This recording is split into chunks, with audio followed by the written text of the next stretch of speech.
Welcome to the GovExperts webinar, where we explore a variety of topics concerning public policy, politics, and the practice of both.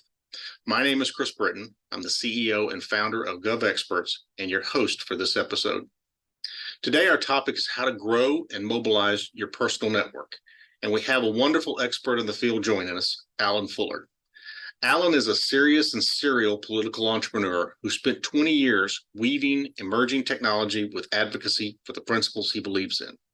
He's the founder of Flat Creek, a unique digital studio focused on developing new products and services that blend advocacy and technology. And most recently, Allen has been focused on Determine, which is a contact relationship management platform designed to help people mobilize their personal networks. Allen, welcome to the discussion, and thank you for spending some time with us today. Now, before we get into chatting about growing and mobilizing your personal network, Allen, why don't you tell us a little bit about you and your personal journey? Chris, thanks for having me. I grew up originally in Nashville, Tennessee, ended up at the University of Alabama, which has worked out well the last few years as a football fan, but then went on to Washington, and along the way found out I had a real love for communications, advocacy, the process of how we develop legislation, how government can impact our lives, but then also technology. And I just love the gears and gadgets and how things work, and just kind of went very deep down the rabbit hole of technology and all of those moving parts. Along the way as well, found out I wasn't a big corporate guy.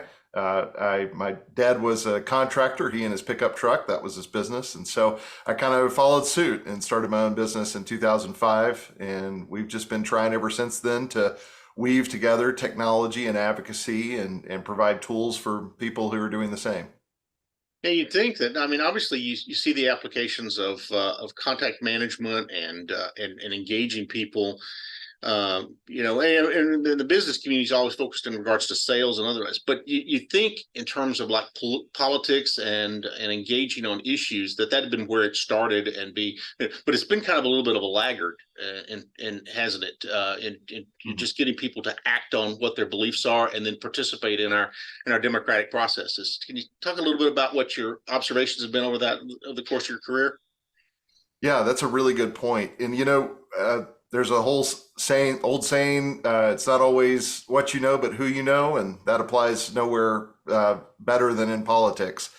And business a long time ago found out, of course, relationships are important, and the people they know and how they interact with those people and develop those relationships. All of that's really important. But they built software along the way that helps them do that. It gives them superpowers around building their networks, keeping in touch with people, that reminds them, oh gosh, I've got to call back so-and-so who we were supposed to catch up at the end of the summer.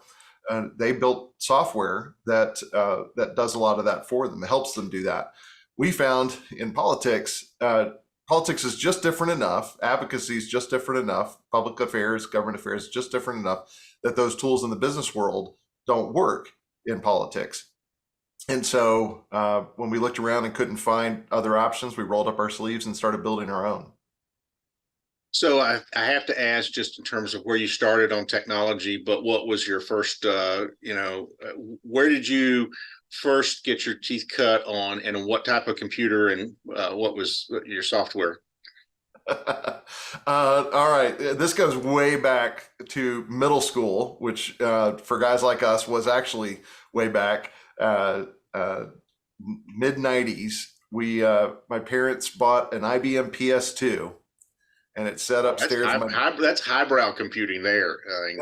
Yeah, that was a powerful machine back in the day. It's set up in my dad's office, and I would sneak in there at night after everybody had gone to bed. And a friend in middle school, we were supposed to be taking typing class, but he had taught me BASIC instead. And so I started building games in BASIC in the middle of the night on my dad's PS2.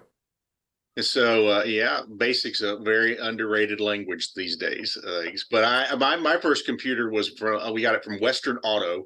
It was an Odyssey computer. You could do some basic, I think basic programming on it, and then it had like assembler language as well. and things. And, you played around with that. And then the one that I really kind of got hooked on was the Tandy Radio Shack, the color computer things. And that's where I put in my first database just of contacts and started keeping those lists there on that and printing them out on a dot matrix printer. Those were the days. Yeah, exactly. And so, from there, you've gotten involved into much more on the political professional side, and I guess just kind of talking through what you see clients wanting, what you see in terms of the engagements and everything. What are they looking for in terms of needs right now? That's a great question. We went through a phase for a long time as people started to get used to big data. And that became a buzzword in politics. And we built these massive databases with thousands of columns of data on each person. And it felt like politics was getting up to date with consumer databases. The problem was people used those databases not to personalize, but to push.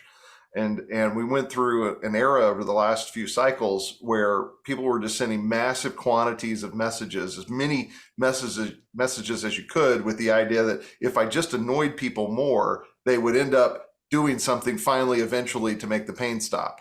Well, come to find out, they actually get burned out and they're unsubscribing and they're marking as spam. And so deliverability rates have dropped, even among text messaging that was supposed to be able to go around some of those barriers. Text message open rates have dropped, and it's now easier to block text message senders. So we're really coming back to the truth that if you're going to engage with an audience, you have to engage respectfully, you have to engage authentically, you have to deliver something of value. And so what we're seeing in the market right now is a real demand for developing deeper relationships, more authentic relationships, even at scale, but being thoughtful about how you personalize a message, make an offer. The days of just being able to blast out a 100x donate request are really gone. They're just not effective anymore. And what people are finding now, and we've seen this with some of the presidential campaigns that are doing really well, is saying, here's why I'm fundraising, here's the activity we're doing, here's what your money is going to, will you please donate? And come to find out, people respond to that, shockingly, when we find out that donors are people. And if you're clear and direct and make a compelling case for why you need their donation and make a thoughtful case, they'll give. So with data especially, we went through this era of ramping up with big data, and some of that was valuable, but so much of it went to waste because people weren't actually using it to personalize and develop those relationships and build funnels and journeys where you could start with someone not knowing a lot, learn about their interest, communicate with them in a way that appealed to them and was personalized to them, and then ramp them up to build their support. And that technology exists, we just weren't using it. And so today we're seeing a lot more interest in, okay, how do I really build those relationships? How do I communicate at scale? And then once you're communicating at scale with those top supporters, how do I actually develop an authentic, direct relationship with them? So, well, that approach is so important that, and when I see it very common on the corporate side, I see it somewhat on the politics and political side. Do you think it's caught hold? Because I still get a lot of spam email from various, groups that I've never heard of before. Yeah, we all do, and that's always going to be there because somebody's always going to want the easy out. They're always going to think there's a silver bullet. If I just rent the right list, then I can hit it and hit it hard, and I won't have to do any more than that. But if just a little bit of effort pays huge dividends on the ROI, and so I think organizers, campaigners, consultants, government affairs professionals working in grassroots and advocacy campaigns are going to have to see the ROI of all the money and activism and engagement that they're leaving on the floor because they're choosing not to just take literally 15 minutes to think about a message and craft it and personalize it. Because if they don't do that, if they send out the spam, they're literally leaving millions of dollars and thousands of engagements on the floor. Well, you want to, if you're doing it in an advocacy situation, you may turn that person off from Mhm. engaging, and they may be the right messenger at the right time for a particular cause or issue thing. So it's one that's very important to get it right. That's a great, great point. And Alan, you've obviously made good use of your professional network over the course of your career. What do you think the biggest change from when you first started out until today? Yeah, I don't have a big industry trend to talk about. We talked about that a little bit in the last segment. The thing that really comes to mind to me is my own perspective on relationships. I guess in your 20s, you're worried about how the world sees you and you're wanting to tell your own story. But now that I'm a little bit older and uh, I have a little more experience, I find myself enjoying other people's stories so much. I love hearing someone's story, their journey, their ups and downs, what's challenged them. Uh, the war stories that you end up with is, a career in politics. Everybody's got these just amazing, unbelievable stories. And so that's probably been the biggest perspective is I just enjoy listening to other people's stories. And we find out that the more we listen to people, turns out the more they like you, the more they're interested in having a conversation with you. So that's been a refreshing change of perspective in my own mind and hopefully others, and it's worked out well because my entire career is due to I made a good friendship at the University of Alabama as an undergrad. And then when I finished graduate school, that administrator was able to help me get connected with the university's lobbyist in DC, who then connected me with somebody else, who then connected me in the Senate. And then it was just getting to know people, meeting people. And I ended up working on the Hill, and the rest is history. So sometimes we're tempted to be transactional with our relationships. And I think the more we find those rich, deep friendships and those people who are just invested in others and pay it forward, those people really are gold. And I've just learned to really value that over the And pretty last soon 20 you got years. a real good set of friends and a career and to look back on, and a lot of rich stories to be able to share and reflect upon. Don't we all? That's part of the fun of getting to do this sort of work. Well, so just as you think about kind of the communication and the newer technology that is out there, and one of the things that's come about in the last few months is obviously Chat GPT. And I've played around with it. I've had mixed results in regards to it. I think it's an interesting support for people. I've been impressed with some aspects of it, but how do you see that kind of changing both the field of politics and public policy advocacy? Yeah, and there's so many emerging aspects to AI that I know are going to have a profound impact.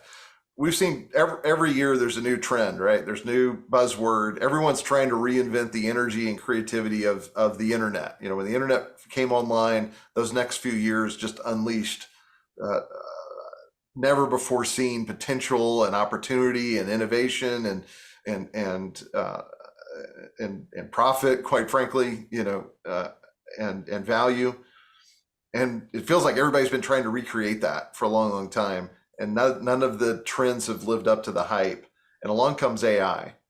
And AI really does have that power to automate and streamline a lot of things. Do I think AI is going to take over?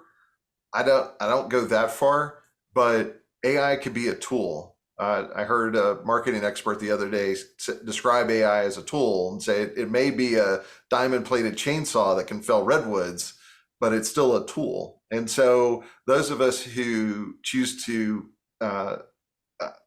engage with AI, like you were saying, use it, test it, try it out, bring it into our work.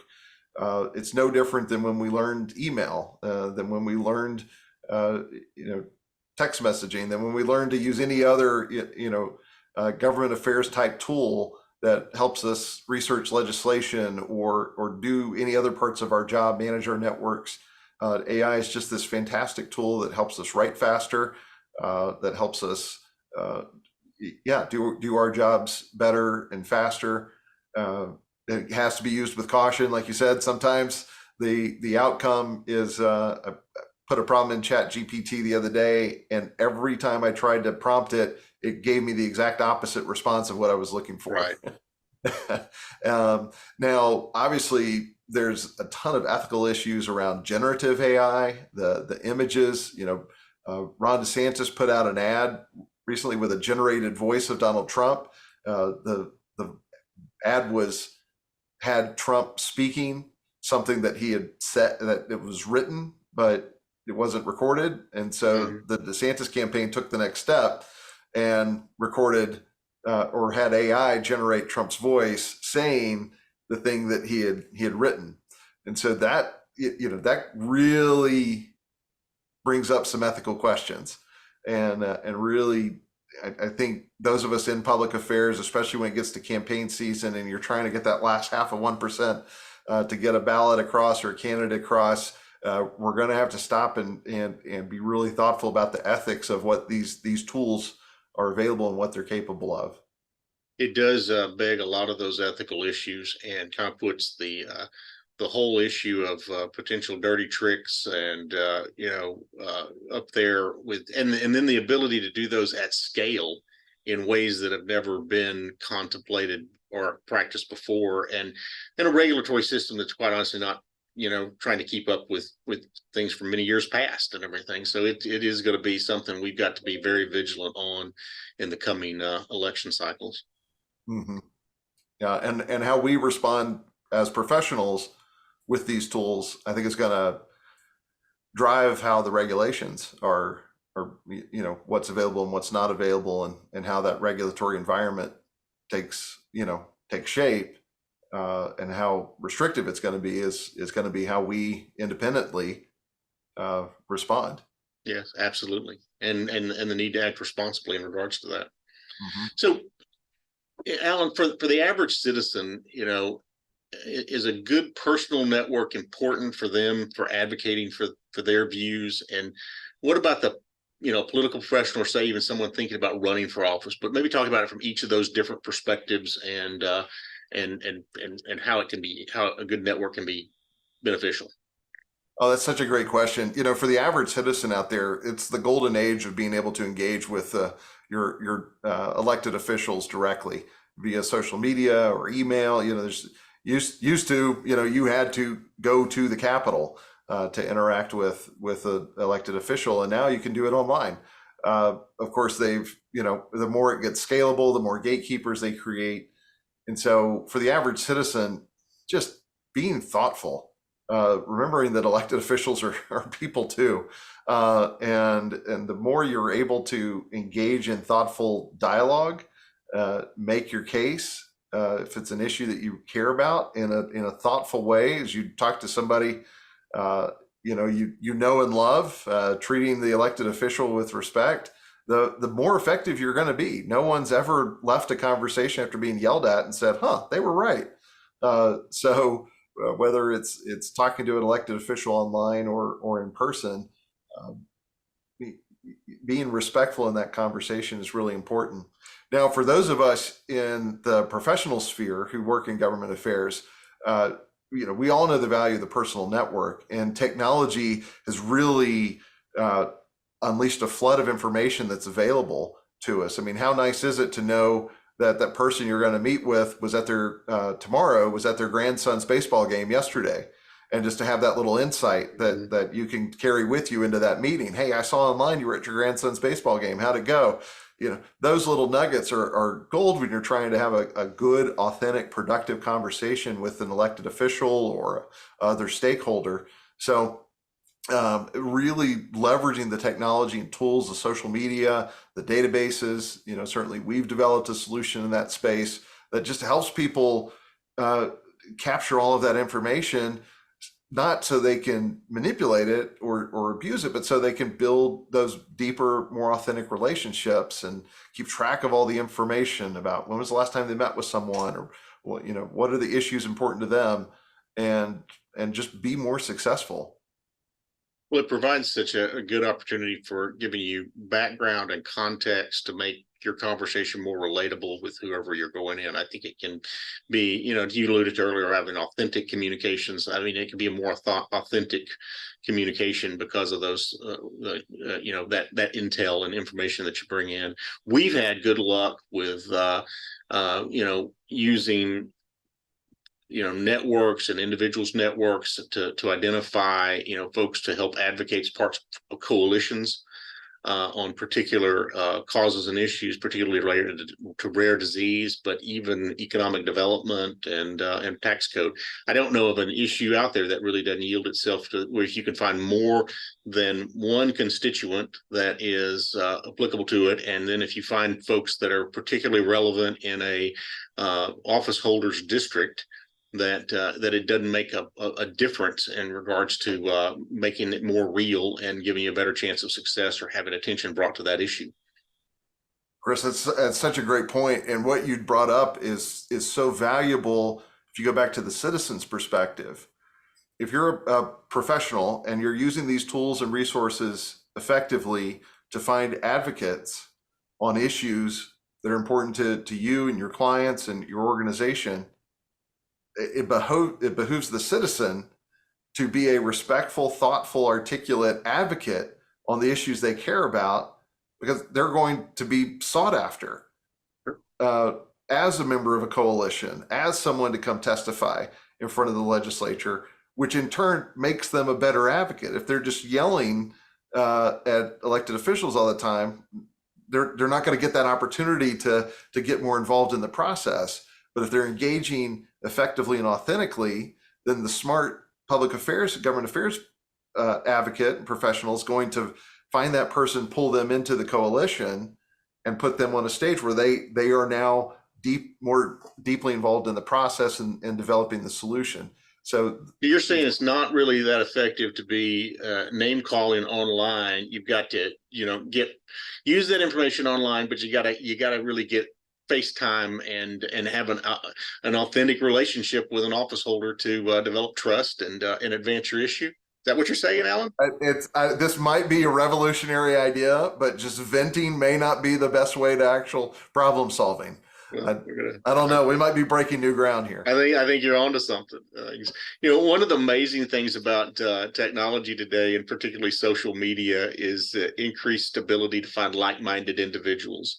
How do you see technology enabling citizens to engage their government better?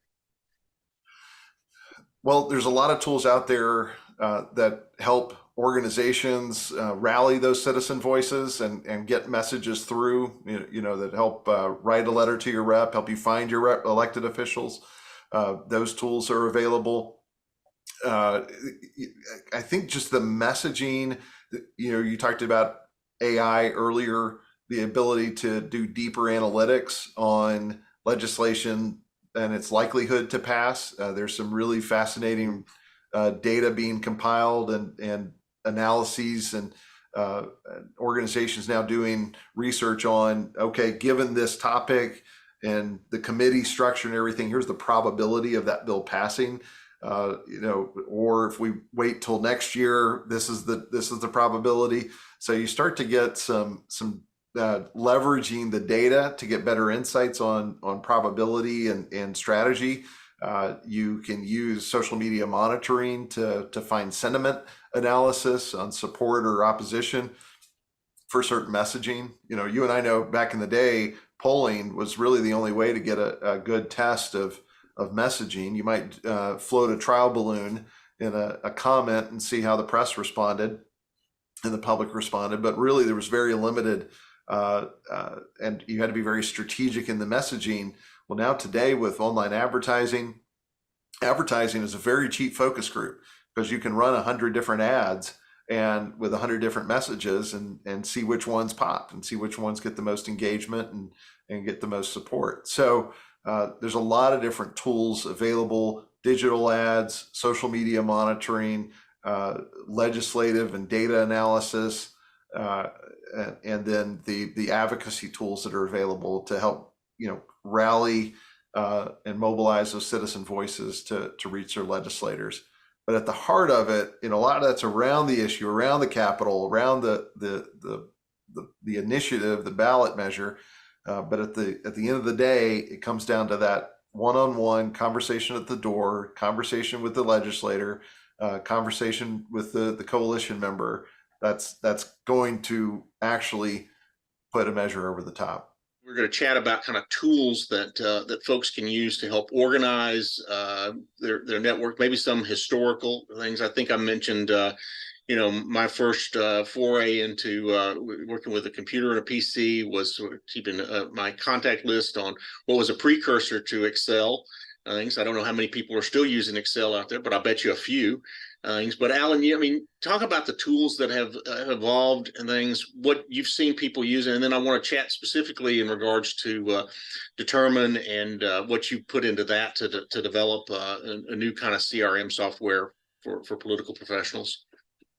Yeah, there are still far too many people using Excel to run their campaigns, and that's it's easy, it's what works. But we found, I guess, the internet, in addition to unleashing a flood of information, has unleashed a flood of data, and it gets harder and harder to manage all that data and find what's useful in the midst of all the stuff that isn't. And so the more tools we use, online fundraising tools, if you pull a report from WinRed, it's going to have dozens and dozens of columns. Maybe 6 or 7 of those are actually relevant and important to you for compliance and fostering the donor relationship journey. So we get tons more data. Most of it's in spreadsheets, and we need a way to take that data and make it actionable. And we find also, as you probably know, by the time a campaign's over, they've got hundreds of spreadsheets, 80-90% of which are the same people on every one of them. And so that's a lot of context around the people who are on your email list, who are your donors, who show up for events, who volunteer, who phone bank, who knock on doors, who rally and do all the things that a campaign needs. That coalition is really important. So that's where Determine came from, was realizing we really needed one source of truth, all our people, all in one place, to have our context and then all the context around them. And we also needed something that integrated with all the tools people were using. We've seen a lot of all-in-one solutions pop up in politics that promise they'll send your emails and run your website and manage your donations and your database and all these different pieces all in one. But at the end of the day, it's really hard to do 8 things and do them well. And we find over and over again, most people have a mix of tools that they use to send out emails, to process donations, to run their website. And what we wanted to build was a way that just connects into all of that. And again, aggregates everything, puts it in a single source of truth. Then now you've got not only your contacts all in one place, but context for those contacts. What have they done? Why are they important? And how can I best mobilize them? And so that's what we built in Determine. We've got tons of integrations with tools that gather data. We've got integrations with voter files and other databases that help you augment your data. And then you can slice and dice, put it into actionable lists, and then kick it out to tons of different tools to send emails and to create online audiences and all of those sorts of places where you actually have to communicate with people, send text messages, that sort of thing. But at the heart of it is, let's get the data all in one place, let's personalize it, let's segment it, and then let's send out a relevant, important piece of content, a relevant ask that's authentic, and then see if that doesn't help build the relationship. And so that campaign or that office holder or that individual that's using it is able to see all the history that has happened, what interactions may have been there, and use that to inform that next communication to make it even more meaningful. Exactly. And what's fun about the way we've built it is it works both for large campaigns where you're dealing with hundreds of thousands, millions of contacts, as well as smaller ones where it's really important to develop a deep relationship with a few individuals. And that's important to the way we've built it.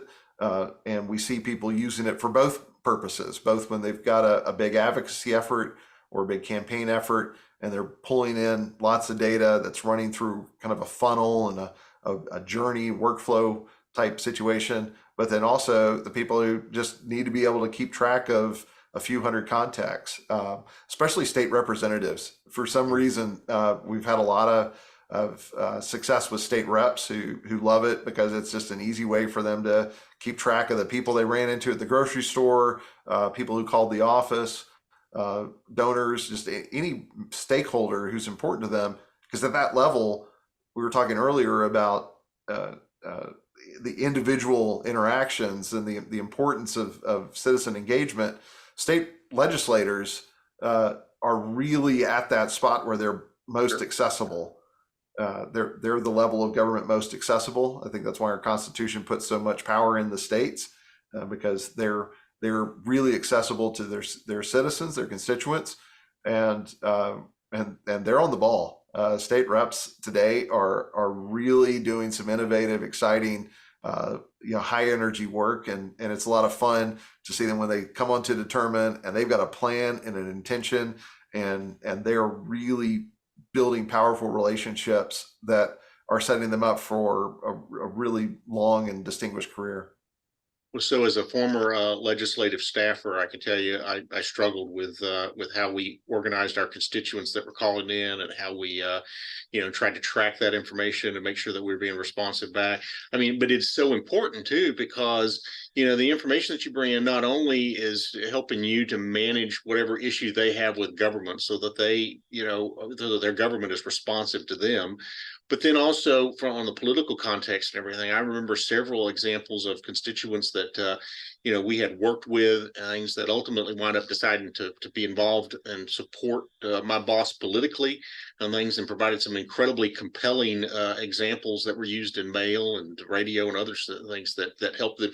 If you didn't track that information, we wouldn't have ever known how to get back in touch with those folks and be engaged. So it helped the process work, and obviously helped the office holder too.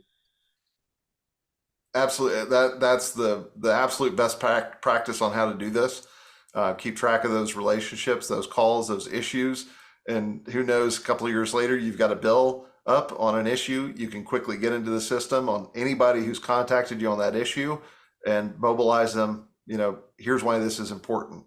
Here's what we're doing, and we need you to get involved. And people, if they hear back from the legislator, not just on the sending end, but when they hear back that they were heard, exactly to your point, that's it's not so somebody important. I mean, it's almost irresponsible. It's not only just irresponsible, but you do the country a disservice when you don't get back to a constituent and things, and because they need to see and need to know that their government is responsive to them. And it's a challenge. I mean, because you've got all sorts of you've got the spammers out there that are sending in the cards or the emails or whatever, and sometimes maybe those don't come in with the most deliberate thought and things that you would expect, and things you'd hope and things. But for those people that are engaged and know that they sent something into their state rep's office or their senator's office or others, they need to hear back things. So I applaud you and things. So tell me quickly, just what do you think's next for Determine, and kind of your iterations of helping out both individuals and political professionals?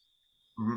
Yeah, our entire objective is to help people get data in faster, to make it actionable, because a lot of people hate CRMs because they're so clunky and hard to use. And so everything we do is around making it easier to get information in and then leverage it. And so we're building out tools. We're constantly building out new integrations. We have a unique set of integrations with political specific tools like advocacy tools. So if somebody sends a letter to a representative through a system, that comes into Determine, that sort of thing. If somebody makes an online donation through a system like WinRed or Anodot, that automatically comes into Determine. And those are solutions that nobody else has. And so that's where we're really putting a stake in the ground. Can we help you get the data in quickly? Everything from those kind of automated online situations to you ran into somebody at the grocery store, you ran into someone at dinner, and you just need to quickly jot in and make a note of that interaction. We're making that easier. We're trying to find more sources of information to augment a record. So if somebody comes in with very limited information, you're able to pull in other data about them and get more context for who that person is. So again, so you can communicate more authentically, more directly with them. And then more outbound tools. There's a ton of email tools, online marketing tools, text messaging tools, all of those types of things. We're trying to make it so it's everything's streamlined, everything's quick, and it just starts to move. And if somebody just takes a little bit of time to intentionally set up this kind of workflow, what they get back is more support, more engagement, more trust, and a bigger platform to lead. And that's ultimately what we want to help people do. That's fantastic. Very exciting too. And what a way to bring all of your experience together to and can put in the form of a service and an online service that's able to help people engage better with their government. So my hat's off to you. Thank you. It's fun. It's meaningful. It's important. The more people who use it, the more people we realize we're helping them lead, helping drive innovation and how we advocate, how we elect, and go about the process of government. So.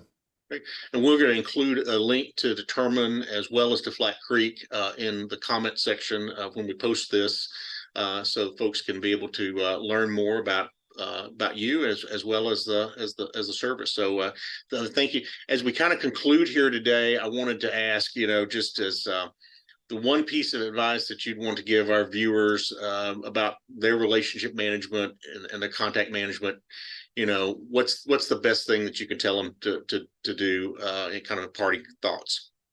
Well, the best advice I have is to listen to every one of Chris Britton's webinars and to be involved in GovExperts, because it's such an awesome platform. So that's the best advice I've got. But beyond that, I think it just comes back to authenticity. There was a period of time where, before the internet, where politicians were taught to have their guard up, to stand up this kind of barrier of who they were authentically and who they were publicly, and that's gone. You can't do that anymore. And so my advice is to really lean into being authentic. Don't be afraid to crack a joke. Don't be afraid to have fun. Don't be afraid to let people see you with your tie off.